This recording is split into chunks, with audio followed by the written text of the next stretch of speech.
오늘은 네가 나를 사랑하느냐라고 예수님이 물으셨을 때 주님이 다 아십니다. 이런 고백을 했던 이 베드로의 모습을 오늘 발견하면서 우리도 나도 주님을 사랑합니다라는 고백이 있기를 축복합니다. 자, 영국에 있었던 일인데요. 영국 사우스 웨일즈에서 한 여인이 눈보라 치는 그날 아침에 발견이 됐어요. 갓난아이를 안고 발급벗은 몸으로 있었습니다. 그 도대체 이게 무슨 일인가 싶어서 보니까 자기의 옷을 다 벗어서 아이를 감싸고 죽었던 거죠. 그래서 그 어머니의 그 아픔, 그 죽음에 많은 사람들에게 회자가 되었는데 그때의 그 품에 안겨 있는 그 고아가 나중에 그 영국의 수상이 됩니다. 그래서 그 이름이 데이비드 로이드 조지라는 그분인데요. 이분이 1945년까지 사셨는데 그가 1차 세계대전을 종결시켰던 아주 유명한 수상이었습니다.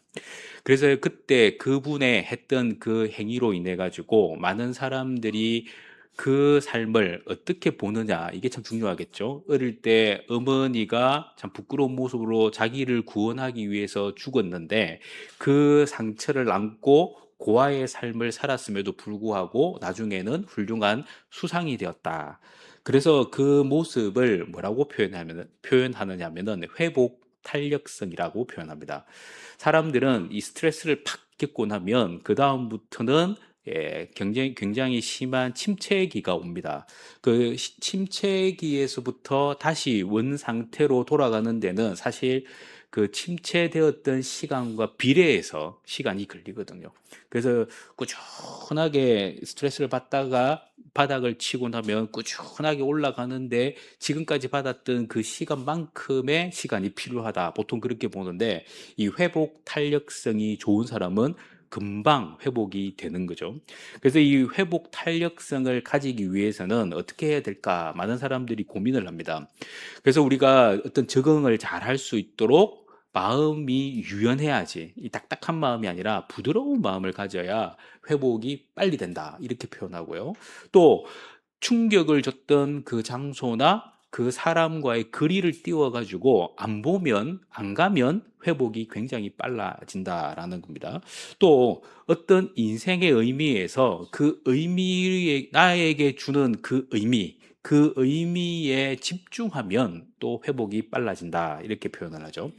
예수님의 제자들이 바로 이러한 영적 침체기에 왔습니다. 그들은 예수님이 십자가에 달려 죽으시기 전날 밤부터 그들은 예수님과 관계가 어떻게 해요? 소원해지기 시작해서 결국 예수님이 십자가에 달려 돌아가실 때는 다 도망가 버리고 특히 베드로는 어떻게 했습니까? 예수님을 세 번 부인하면서 전혀 예수님과 상관없는 삶으로 나아가는 듯 했습니다. 그들이 이런 심각한 스트레스를 받았을 때 예수님이 돌아가셨기에 이제 자기들이 설 자리를 잃어버린 거죠. 그래서 그들은 마음속에 큰 짐 덩어리를 하나씩 가지고 있었습니다. 그래서 그들은 자기가 예수님이 돌아가셨다는 것, 그리고 예수님이 돌아가시는 그 장면에서 예수님을 부인하거나 또 예수님을 따르지 못했다는 그 배신감이 그들에게 있었다는 거죠. 그러다 보니까 그들은 예수님께 나아가기도 불편했고, 그래서 결국 어떻게 했습니까? 제자들은 갈릴리라는 곳으로 다 돌아가 버렸어요. 자, 우리의 인생이 이렇듯 그 연약한 인생이거든요. 아무리 예수님의 제자도, 그죠? 주님을 열심히 따랐던 그 제자들도 결국 예수님을 배신할 수 있습니다. 그리고 예수님과 등을 돌릴 수도 있어요. 그러나 우리는 그런 상황이 올 때 어떻게 해야 되느냐? 이제 이게 중요한 것 아니겠습니까? 환경이 우리를 뭐 농락을 시키든 상황이 우리를 그저 흔들어 놓든 그것은 누구에게나 있을 수 있는 일입니다. 그런데 그때에 어떻게 하느냐가 중요하겠죠. 그래서 우리는 이런 생각을 한번 해봅니다. 사람은 뭘 먹고 사는 인생이냐라는 거예요. 여러분들은 밥 먹고 사는 인생이잖아요.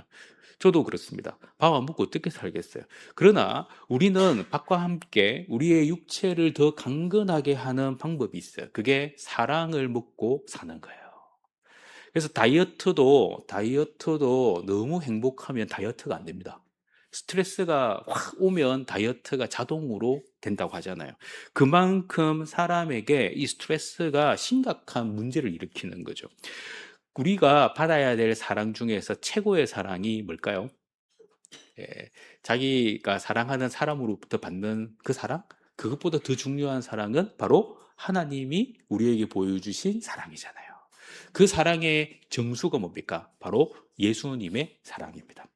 그래서 그 예수님의 사랑, 최고의 사랑을 앞에 둬놓고 베드로도 제자들도 그 사랑을 경험하면서 은혜를 받기보다는 어떻게 해요? 도망갔어요. 도망갔어요. 예수님의 십자가의 사랑, 그 사랑이 최고의 사랑인데 그 최고의 사랑 앞에 두고 바로 목전에 두고 그들은 그 사랑을 외면하고 도망을 갔다는 겁니다. 사랑이 절실한 사람들이 사랑을 그죠? 하지 않습니다. 사랑을 정말 배고파하면서도 사랑하기를 꺼려하는 거예요. 그게 바로 우리의 인간의 모습이라는 거죠. 이때에 주님이 우리에게 주고자 하는 게 뭘까요? 바로 사랑의 회복입니다. 그 사랑의 회복, 사랑을 먹고 사는 인생이 사랑을 통해서만 회복될 수 있기 때문이에요. 그래서 인생의 터닝 포인트의 가장 중요한 부분이 뭐냐면 딱 가장 큰 사랑을 느낄 때입니다. 그래서 많은 사람들이 예수님을 처음 딱 만나서 첫 사랑을 회복할 때 엄청난 터닝 포인트를 가지죠. 그 사랑으로 인해서 인생이 바뀌었기 때문에 그렇습니다. 예수님은 부활하시고 나서 제자들을 찾으셨을 때에 그때의 그 제자들을 그냥 만나신 게 아니라 극진한 사랑의 표현들을 하셨다는 사실이에요. 그래서 오늘 우리는 이 말씀을 보면서 우리의 사랑을 다시 좀 회복시키고 그 첫사랑의 기쁨, 그 은혜를 누리는 저와 여러분이 되었으면 좋겠습니다. 자, 그렇다면 예수님이 갈릴리로 가셔서 제자들을 만나시면서 보여주신 사랑은 뭘까요? 그 첫 번째 예수님이 베푼 사랑의 특징은 뭐냐 하면 희생이었습니다. 뭐라고요? 희생. 예수님은 제자들을 만나기 전, 그죠? 부활하시기 전 있었던 일은 뭡니까? 예수님은 십자가에 달려 죽으시는 거였어요. 이 십자가에 달려 죽는 것은 어떻게 보면 지나서 보니까 사랑이지만 제자들의 관점에서 보면은 예수님이 십자가에 달려 죽는다는 것은 무엇을 의미하느냐면은 자기의 소망을 꺾어버리는 거예요. 자기의 희망을 꺾어버리는 거예요. 지금까지 주님과의 관계를 어떻게 해요? 부러뜨려 버리고 단절시키는 것이 예수님이 십자가에 달려 죽으시는 거였습니다. 그래서 예수님은 내가 십자가에 달려 죽는다라는 그러한 메시지들을 수차례 제자들에게 이야기를 했어요. 그러나 제자들은 그 이야기를 한쪽 귀로 듣고 한쪽 귀로 흘러보냈죠. 왜냐하면 그런 일이 사랑이라는 것으로 그들에게 받아들이지 못했기 때문에 그렇습니다. 그러나 그것을 나중에 보니까 그게 바로 사랑이었다는 것을 알게 된 거예요. 예수님이 우리에게 주신 그 사랑은 그냥 말로만의 사랑이 아니었어요. 어떻게 사랑했습니까? 몸으로 사랑하셨어요. 그 몸으로 사랑이 그냥 사랑이 아니라 몸을 찢어서 피를 다 쏟아서 주신 그 사랑, 그게 바로 십자가의 사랑이었어요. 그 사랑을 통해서 우리는 예수님의 피와 살을 찢으심으로 인해서 우리는 우리의 죄를 사함받을 수 있는 그 대속의 은혜를 누리게 된 것입니다. 이 메시지를 사도 바울도 깨닫고 은혜가 너무 충만해가지고 이렇게 표현을 합니다. 로마서 5장 8절 말씀입니다. 같이 읽겠습니다. 우리가 아직 죄인 되었을 때에 그리스도께서 우리를 위하여 죽으심으로 하나님께서 우리에 대한 자기의 사랑을 확정하셨느니라. 우리가 죄인이었는데 주님이 죽으심으로 우리에 대한 사랑을 어떻게 해요? 확정해 주셨다. 도장을 찍어 주셨다. 그렇게 말씀을 하고 있습니다. 그러니까 내가 예수님의 죽으심, 그 부활을 우리 스스로가 결정한 게 아니라 주님이 다 해놓고 우리의 사랑을 확정시켜 놓고 우리를 불러주시고 우리를 사랑해 주셨다는 거죠. 그래서 우리는 그 사랑의 은혜가 그냥 내가 뭔가 잘해서 받는 사랑이 아니라 그냥 일방적으로 쏟아붓는 사랑에 우리는 은혜를 누리게 된다라는 사실입니다. 그래서 예수님의 사랑은 뭡니까? 희생이었고 예수님의 사랑은 진정한 헌신이었다 표현할 수 있겠죠. 또 예수님이 우리에게 베푼 사랑은 뭐냐면 바로 섬김입니다. 예수님은 수많은 일들로 제자들을 섬기려 했습니다. 그 중에 오늘 말씀에도 보니까 섬기셨어요. 제자들이 고기를 잡고, 그죠? 그 아침에, 그 추운 아침, 밤새도록 고기를 잡고 날이 밝았을 때에 육지에 그들이 이제 돌아왔을 때 예수님이 차려놓은 모습이 성경에 기록이 되어 있습니다. 자, 9절 말씀을 같이 읽겠습니다. 시작. 육지에 올라보니 숯불이 있는데 그 위에 생선이 놓였고 떡도 있더라. 육지에 와보니까 숯불이 있었고 생선도 떡도 있었다라고 이야기를 합니다. 밤새도록 추위에 떨면서 열심히 고기를 잡으면서 옷도 다 젖었을 거고요. 그리고 굉장히 배가 고팠을 거예요. 그때에 그들에게 숯불을 피워놓고 생선도 구워놓고 떡도 준비해 놓으신 그 예수님. 예수님이 여자도 아닌데 어디서 그걸 다 이렇게 주우실지 모르겠어요. 이게 뭐 우리는 알 수 없어요. 그러나 분명한 것은 예수님이 이렇게 아주 섬세한 사랑으로 이렇게 보여주셨다는 사실입니다. 자, 그래서 예수님이 이렇게 또 말씀을 하시죠. 12절과 13절 말씀입니다. 시작. 예수께서 이르시되 와서 조반을 먹으라 하시니 제자들이 주님이신 줄 아는 고로 당신이 누구냐 감히 묻는 자가 없더라. 예수께서 가셔서 떡을 가져다가 그들에게 주시고 생선도 그와 같이 하시니라. 예수님은 그들을 조반 먹으라, 아침 먹으라 하고 부르셨고 제자들은 주님이신 줄 알지만 감히 묻는 자가 없다라는 이 표현이 무엇을 뜻할까요? 너무 부끄러운 거예요. 너무 부끄러운 거예요. 자기들은 예수님의 그 희생, 그 헌신을 남몰라 했고 그것이 나와 아무 상관없는 것처럼 도망쳐서 자기들을 위해서 모든 것들을 지금까지 해왔는데 예수님은 제자들을 어떻게 해요? 찾아오셨다라는 사실이에요. 그 사랑에 눈물겨운 거죠. 더 이상 예수님께 핑계할 수도 없고 예수님께 뭔가 말하기도 끄끄러운 굉장히 안타까운 일이 벌어진 거예요. 예수님은 그들이 예수를 버릴 것을 아시면서도 최후의 만찬을 하실 때에 그들의 발까지 씻겨주셨습니다. 발을 씻겨주셨어요. 발을 씻겨주셨지만 그 사랑이 그들에게 남아있지 않았어요. 왜냐하면 그걸 어떻게 생각했습니까? 예, 너무 쉽게 생각해 버린 거예요. 그러나 그들이 시간이 지나고 나니까 그 사랑이 다 하나씩 하나씩 의미 있는 사랑이었다라는 겁니다. 예수님은 그들의 발을 닦아주시고 그런 사랑을 보여주시면서 예수께서 말씀하신 말씀이 있어요. 누가복음 22장 27절에 이렇게 말씀합니다. 시작. 앉아서 먹는 자가 크냐 섬기는 자가 크냐 앉아서 먹는 자가 아니냐 그러나 나는 섬기는 자로 너희 중에 있노라. 예수님은 크고자 하는 제자들 그들의 마음을 다 아시죠.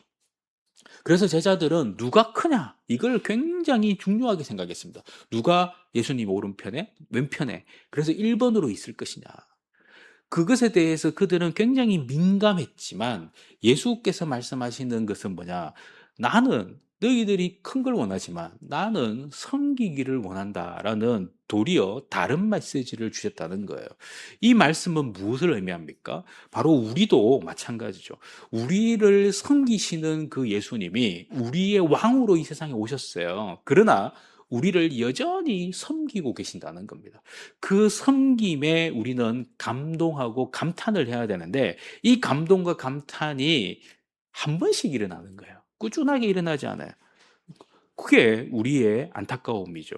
그래서 예수님은 그 감동을 쐐기를 박는 하나의 모습이 뭐였습니까? 갈릴리 호숫가에 직접 찾아가셔서 숯불을 피워놓고 떡도 생선도 구워서 제자들에게 주시는 그 섬김을 보여주셨다는 사실입니다. 왜요? 이게 바로 그들을 향한 사랑이었기 때문에 그렇습니다. 그래서 이 사랑은 결국 예수님이 직접 그들에게 보여주신 진정한 사랑의 모습으로 나타났다라는 사실이에요. 오늘 우리도 마찬가지입니다. 그리스도의 사랑을 받은 우리가 주님이 우리를 섬기고 계신다 한번 생각을 해보십시오. 오늘 여러분들과 제가 이 자리에 나올 수 있도록 주님이 모든 환경들을 만들어 가셨고, 여러분들에게 건강까지도 허락해 주셨고, 여러분들이 오늘 이 시간 이 자리에 믿음으로 설 수 있도록 모든 만반의 준비를 해 주셨다라고 생각한다면 우리는 은혜를 받을 수밖에 없다는 사실이에요. 자, 예수께서 우리에게 베푼 사랑의 그 특징의 세 번째는 뭐냐? 바로 용서라는 겁니다. 용서라는 것은 정말 오늘 말씀의 어떤 정수죠. 사랑의 정수입니다. 예수님이 체포당했을 때 불법 재판을 받으셨고 십자가에 달려 돌아가시게 되는데요. 그때 제자들이 도망을 치고 하는 그 과정 속에서 유일하게 한 사람, 베드로는 좀 더 다른 모습으로 예수님께 심한 상처를 줬습니다. 그게 뭐였습니까? 대제사장의 뜰 안까지 들어갔다가 나오면서 했던 일들이 뭐냐 하면 바로 예수께서 십자가에 달려 예수님이 재판을 받는 그 과정 속에서 나는 저 예수를 모른다라는 예수님을 부인하는 모습을 보였어요. 그리고 세 번째는 부인을 넘어서서 저주를 하면서 부인했다. 성경이 기록을 하고 있습니다. 그러니까 베드로의 심정에서 다시 예수님을 만난다, 부활하신 예수님 만난다는 것은 굉장히 기쁨이 넘치는 일이지만 그의 마음속에는 뭐가 있습니까? 쪽팔리는 거예요. 죄책감이 있는 거예요. 주님을 볼 수 있는 낯이 이제 정말 자기는 낯을 들어서 볼 수 없는 거예요. 그래서 예수님은 쥐구멍에도 들어가고 싶은 그 베드로를 더 가까이 부르시고 만나십니다. 참 이게 쉽지 않죠. 여러분들도 주님 만나고 싶은 마음이 있을 때는, 죄가 없을 때는 주님 만나고 싶은 마음이 많은데요. 어떤 죄를 딱 짓고 나면요, 주님 만나는 것이 어려워지는 사람들이 많아요. 그러나 주님은 어떻게 원하세요? 그 상관없어요. 왜? 다 용서해 주셨다는 겁니다. 주님은 오늘 그것을 우리에게 가르쳐 주고 계세요. 그래서 베드로를 예수께서 1대1로 만나시죠. 그러면서 이렇게 말씀합니다. 우리 15절을 같이 한번 읽겠습니다. 시작. 그들이 조밥 먹은 후에 예수께서 시몬 베드로에게 이르시되 요한의 아들 시몬아 네가 이 사람보다 나를 더 사랑하느냐 하시니. 여기까지만요. 여기 말씀해 보니까 요한의 아들 시몬아 네가 이 사람보다 나를 더 사랑하느냐라는 아주 중요한 메시지를 던집니다. 근데 이 질문을 왜 하셨냐라는 것에서부터 우리는 문제를 삼을 수 있어요. 특히 여기에 베드로, 그죠? 베드로에게 이르시되라고, 시몬 베드로에게 이르시되 했는데, 여러분들 예수님이 이 베드로의 이름을 지어준 거 이걸 아십니까? 개바 베드로라고 반석이라는 뜻의 이름을 예수님이 지어주셨어요. 원래 이 사람의 이름은 시몬입니다. 그러나 이 사람의 이름을 시몬이라고 예수님이 다시 불러요. 예수님이 붙여준 베드로에게 말씀하셨다라고 요한복음에도 딱 적혀 있는데, 베드로라고 안 부르고 뭐라고 불러요? 시몬아라고 부릅니다. 그러면 왜 시몬이라고 불렀을까요? 여러분 이거 한번 생각해 본 적 있습니까? 베드로라고 부르면은 예수님이 열받아가지고 내가 이름도 붙이 이름값도 못하는 놈, 어이구 하면서 안 불렀을까? 도대체 왜 시몬이라는 원래 그 사람이 가지고 있는 이름을 불렀을까? 이름값 못한다라고 말한다면 아예 안 만났겠죠. 그러나 예수님이 이 베드로를 시몬이라고 불렀다라는 것은 우리가 이런 해석을 할 수 있습니다. 너 오늘 나하고 개거점 떼고 1대1로 다이다이로 한번 이야기해보자. 시몬아, 내가 너한테 베드로라고 했지만 반석이라고 불렀지만 그거 다 필요 없어. 지금 딱 너, 나, 자, 내가 너한테 묻는다. 시몬아, 너 나 사랑해? 이렇게 묻는 거예요. 이게 뭐냐면 지금 네가 가지고 있는 신앙적인 제자로서 스승과 관계 속에서 일어났던 그 모든 과거의 모습, 그거 다 제끼고 그냥 자연인 시몬 너, 그리고 자연인으로 지금 서 있는 예수, 과연 너는 나를 지금 어떻게 보고 있어? 라는 거예요. 조금 더 설명을 하면은 거기에 또 그래, 너는 자연인으로서의 시몬, 사랑, 베드로. 그렇지만 나는 하나님으로서 예수. 너 나 어떻게 생각해? 그런 모습으로 예수님은 이 메시지를 점점점 크게 이끌어가고 계셨다는 사실이에요. 그래서 나를 다른 제자들보다 더 사랑하느냐라는 질문을 예수님이 하셨습니다. 최후의 만찬 석상에서 예수님이 제자들에게 떡과 포도주를 이렇게 나누어 주시면서 여기 한 놈이 나 배반한다라고 이야기했을 때에 절대로 그런 일 없습니다. 제자들이 저도요, 저도요, 저도요 하면서 베드로 이후에 다 그런 이야기를 했어요. 그런데 그것을 호언장담했던 베드로가 어떻게 합니까? 예수님을 배반하죠. 그러니까 그 마음속에는 어떻게 보면 이 죄책감, 깊은 상처, 이것이 그에게는 그죠? 쐐기를 받고 살고 있을 거예요. 그래서 더 이상 예수님을 면전에 볼 수 없는 정말 안타까운 인생이었다는 겁니다. 그러나 예수님은 그에게 말합니다. 시몬아, 솔직히 너는 그때 나 사랑했잖아. 지금도 너 나 사랑하잖아. 다시 내가 물어볼게. 시몬아, 너 다른 제자들보다 나 더 사랑해? 이렇게 묻는 것이죠. 그래서 예수님은 또다시 그에게 묻습니다. 두 번째도 비슷하게 묻습니다. 16절 말씀입니다. 시작. 또 두 번째 이르시되 요한의 아들 시몬아, 네가 나를 사랑하느냐 하시니, 여기에서는 다른 제자들보다라는 말을 쏙 뺍니다. 왜냐하면 솔직히 베드로의 마음속에 용기가 사라졌어요. 왜냐하면 자기가 했던 행동이 주마등처럼 지나가는 겁니다. 내가 주님 앞에 나는 죽기까지 주님 따르겠습니다 해놓고 주님을 따르지 못했던 그 마음을 예수님은 너무 잘 아시기에 이제는 다른 제자라는 메시지를 쏙 빼놓고 묻습니다. 세 번째도 똑같이 묻죠. 우리 17절 말씀도 같이 읽겠습니다. 시작. 세 번째 이르시되 요한의 아들 시몬아, 네가 나를 사랑하느냐 하시니. 이렇듯 예수님의 이 세 번의 물음은 베드로의 세 번의 부인과 같은 그러한 메시지의 효과를 가지게 됩니다. 네가 나를 부인했지? 나도 너를 용서해 줄게. 근데 우리가 관계를 하다 보면요, 처음에 용서를 할 때 한 번 용서해야 한다고 용서가 되던가요? 그게 또 받아들여지던가요? 안 됩니다. 그래서 사람의 마음 속에는요, 결국 한 번 용서를 하는 것은 이제 문을 여는 거고, 또다시 용서의 이야기를 한번 해야 돼요. 그래야 마음이 좀 더 풀려요. 그런데 성경에 예수께서 하시는 것처럼 세 번 정도 하면은 확 풀립니다. 근데 이게 한 번 하고 다 될 거라고 생각하는 착각이 우리 가운데 있어요. 한 번 해가지고는 나도 안 되고 너도 안 되고 다 안 돼요. 그냥 그거는 그냥 하는 거예요. 그러나 두 번부터는 좀 달라져요. 세 번쯤 가야 뭐가 됩니까? 진짜 풀리는 거예요. 그래서 예수님은 그것을 너무 잘 하시니까 제자인 베드로에게 그렇게 하신 거예요. 그걸 또 뭐 네가 나를 세 번 부인했으니까 나도 네한테 너 스트레스를 한번 줄게. 너 한번 다시 해봐. 다시 너 사랑한다 고백해봐. 한 번 했다. 두 번. 네 이제 했다. 세 번. 그래, 네하고 내하고 쌤쌤이다. 이게 아니라요.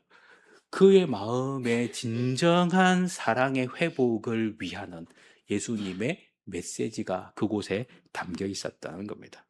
나를 사랑하는 줄 예수님 당신을 사랑하는 줄 주님이 아십니다라는 이 베드로의 고백을 통해서 우리가 알 수 있는 것은요. 예수님은 사실 3번 안 물어보다 봐도 베드로가 자기를 사랑하는 줄 아십니다. 아시지만 베드로의 죄책감을 씻어주기 위한 하나의 방법이었고 사랑의 표현이었다라는 사실입니다. 우리도 어떻게 보면은 잘못이 있을 때에 빨리 매 맞고 끝내버리고 싶은 그런 심정이 있을 거예요. 우리 자녀들이 그런 심정이 많을 거예요. 왜냐하면 벌벌벌 거리다가 괜히 일 키우면 곤란해지잖아요. 그것처럼 베드로도 한 번 맞는 거 확실하게 맞고 끝내자 이런 마음이 들었을지 몰라요. 그러나 성경을 통해서 보면은 그런 마음보다는 베드로는 지금 이 상황이 자기의 부끄러움에서 빨리 좀 해결하고 싶은, 이왕이면 오늘 이 자리에서 모든 것이 정리되어서 진짜 주님과 깊은 관계를 다시 회복하고 싶은 그런 마음이 있지 않았을까 생각을 해봅니다. 그렇다면 예수님의 그 사랑의 표현에서 용서를 이야기하실 때에 베드로와 예수님의 대화가 있었죠. 마태복음 18장 21절에서 22절을 한번 띄워주세요. 같이 한번 읽겠습니다. 시작. 그때에 베드로가 나와 이르되 주여, 형제가 내게 죄를 범하면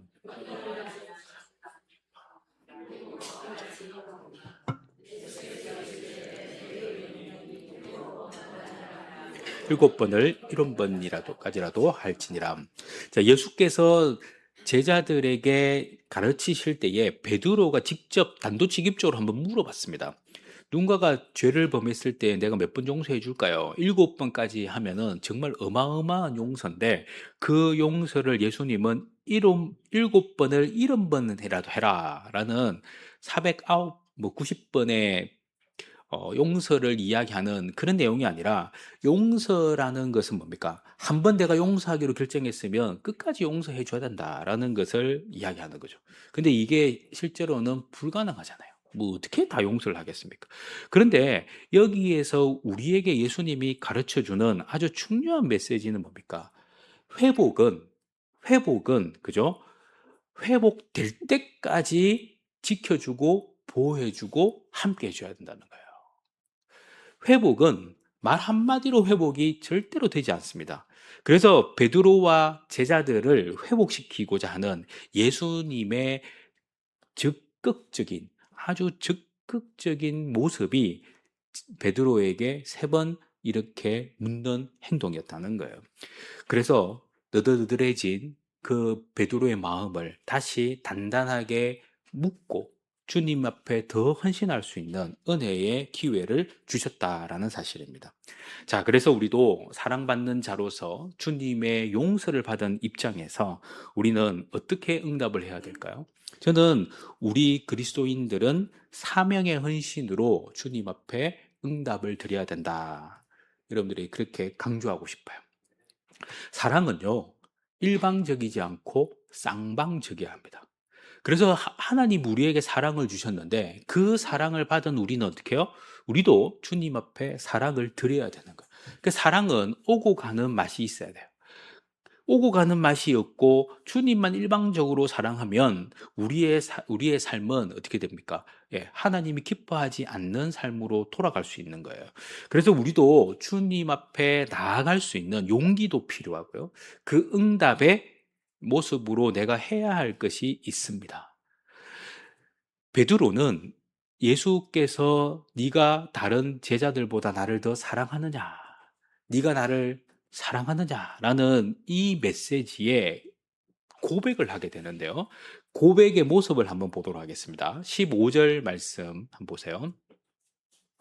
자, 15절 띄워져 있는 거 보겠습니다. 시작. 이르되 주님 그러하나이다. 내가 주님을 사랑하는 줄을 주님께서 아시나이다. 자, 이 말씀을 잠깐 보시면요. 주님 그러하나이다 라고 긍정의 메시지를 주죠. 그리고 내가 주님을 사랑하는 줄 주님이 아십니다 라는 고백을 합니다. 굉장히 은혜로운 메시지죠.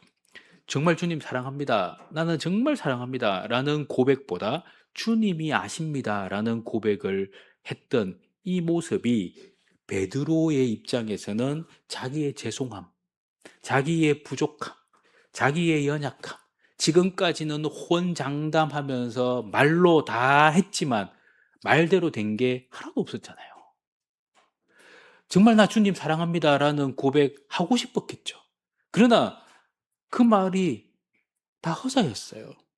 그래서 이제는 그런 말 고백보다 더 중요한 고백을 해야겠구나라는 생각이 들었던 거죠. 주님이 아십니다라는 것이었습니다.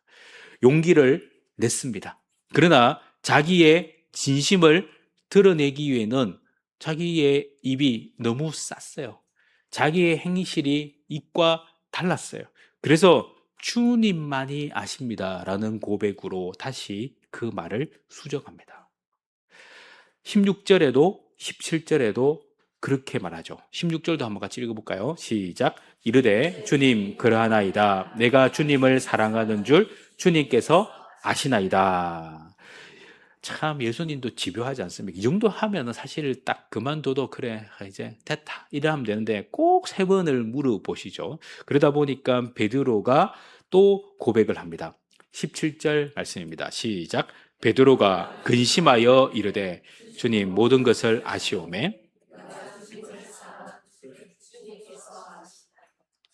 베드로의 마음, 이 마음은 뭘까요?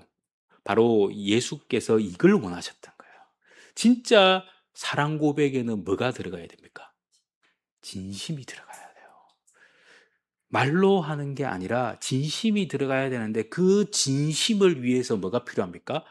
고민이 필요한 거예요.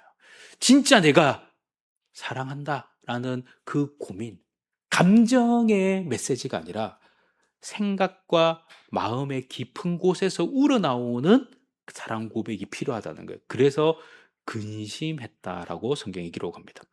자기의 과오를 회개하고 다시는 배반하지 않겠다. 어금니 꽉 깨물면서 다짐하는 그 마음을 표현하는 것이 근심이었어요. 그래서 이제는 말로만 하는 인생이 아니라 몸으로 하는 사랑을 해야겠구나라는 결정을 그가 하게 됩니다. 사랑받는 성도들은 주님 앞에 이 딱 깨물고 할 수 있는 사랑 고백이 필요합니다. 그냥 찬양하면서 사랑합니다. 나의 예수님 이게 아니고요. 그 말은 누구나 할 수 있어요. 왜냐하면 음악 흘러가는 대로 하면 되니까. 그런 고백을 주님이 원하시는 게 아니에요. 주님은 주님 사랑합니다 하면서 뭐 큰 소리로 외치는 것 맞습니다. 그것도 중요해요. 그러나 진짜 사랑 고백은 뭡니까? 어금니 꽉 깨물면서 네가 사랑을 어떻게 표현하느냐라는 거예요. 우리는 베드로의 모습을 우리는 소문으로 또 아니면 설교를 통해서 알고 있잖아요. 그래서 예수님은 그에게 주셨던 메시지가 뭐냐면 네가 내 양을 먹이라. 네가 내 양을 치라라는 목양의 축복을 허락하십니다. 이 메시지는 무엇을 의미하냐면은 사랑은 말로 하는 게 아니라 뭘로 하는 거예요? 헌신으로 하는 거예요. 내가 너를 사랑한다라는 그 고백은 내가 너에게 십자가를 통해서 보여주신 희생 헌신처럼 너도 내가 너에게 준 사명으로 헌신하는 게 뭐예요? 사랑이다라는 겁니다. 이것이 빠지면요, 사랑은 헛방입니다. 여러분들 남편과 아내가 그죠? 부부싸움을 신나게 하고 나중에 뭐 이혼을 하니 많이 하다가 그래 상담을 딱 해보면 항상 그 상담사들이 묻습니다. 어떤 부분에서 문제가 있다고 생각하세요? 그러면은 이 사람은 나를 사랑하지 않아요. 근데 남편이 말합니다. 내가 네 언제 안 사랑했노? 너 쓰고 하는 거 다 내가 돈 벌어서 해준 거 아이가? 근데 또 부인이 이렇게 얘기합니다. 당신은 나한테 사랑한다는 말 한 번도 안 했잖아요.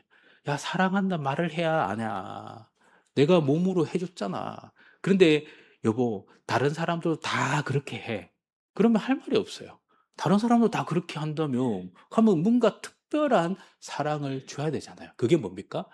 부인이 원하는 사랑의 방법을 사용해야 한다는 거죠. 예수께서 원하는 사랑의 방법이 뭐냐라는 것을 여러분들이 항상 기억해야 합니다. 예수님이 나에게 원하시는 사랑의 방법. 여러분이 예수님을 사랑하는데 표현하는 그 방법 말고 예수님이 네가 나를 정말 사랑해? 그러면 이것 해! 라고 했을 때 그것을 하느냐라는 거예요. 그래서 예수님은 그것을 물으신 거예요. 그리고 그들에게 뭐라고 그에게 뭐라고 합니까? "내 양을 먹이고 내 양을 치라."라는 목양의 축복을 줍니다. 그래서 베드로는 예 우리가 말하는 그 천주교회에서 1대 교황이 누굽니까? 베드로입니다. 왜? 그가 목양의 첫 모습을 보여줬기 때문에 그렇습니다. 자, 그렇다면 이렇게 베드로가 예수님 앞에 자기를 하나님 앞에 온전히 드릴 수 있도록 그 예언을 예수님이 직접 하셨어요. 18절 말씀인데요. 같이 한번 읽겠습니다. 시작. 내가 진실로 진실로 내게 이르노니 네가 젊어서는 스스로 띠띠고 원하는 곳으로 다녔거니와 늙어서는 내 팔을 벌리리니 남이 내게 띠띠우고 원하지 아니하는 곳으로 데려가리라. 이게 베드로의 죽음과 굉장히 밀접한 관계가 있다는 여러분 다 아실 거예요. 베드로가 열심히 복음 전파하면서 나중에는 로마까지 가서 로마에서 이제 처형을 당하잖아요. 근데 로마에서 로마 교회를 섬기고 처형을 당할 때에 베드로가 어떻게 합니까? 나는 예수님처럼 십자가에 바로 못 달립니다. 그래서 저는 십자가에 거꾸로 달릴게요. 해가지고 거꾸로 십자가에 달리는 희생을 주님 앞에 드립니다. 왜요? 그게 자기가 주님 앞에 부끄러웠던 과오를 어떻게 해요? 돌이키는 하나의 방법이었어요. 주님을 사랑한다면 어떻게 해야 돼요? 주님이 원하시는 일에 헌신해야 됩니다. 내가 하고 싶은 거 하는 게 아니고요. 주님이 원하시는 일에 헌신해야 돼요. 그런데 항상 보면은 성도들 중에 자기가 하고 싶은 대로 하면서 나는 주님 사랑한다라고 고백하는 분들이 많아요. 주님은 그걸 원하지 않아요. 주님은 뭐예요? 주님이 원하시는 일에 헌신해야 돼요. 사도 바울도 목숨을 아끼지 아니했고요. 헌신했습니다. 그때의 그 사랑의 모습을 이렇게 표현해요. 고린도후서 5장 14절이에요. 시작. 그리스도의 사랑이 우리를 강권하시는도다. 주님이 사랑이 나를 강권하셔서 어떻게 해요? 베드로와 같이 이 사도 바울도 온 동네를 다니고 온 지방을 다니며 선교적 사명으로 모든 것을 쏟아붓습니다. 왜? 주님이 강권하셨기 때문에 주님께 매여 있는 인생이 돼버린 거예요. 이러한 사랑의 모습을 담아놓은 그림이 하나 있어요.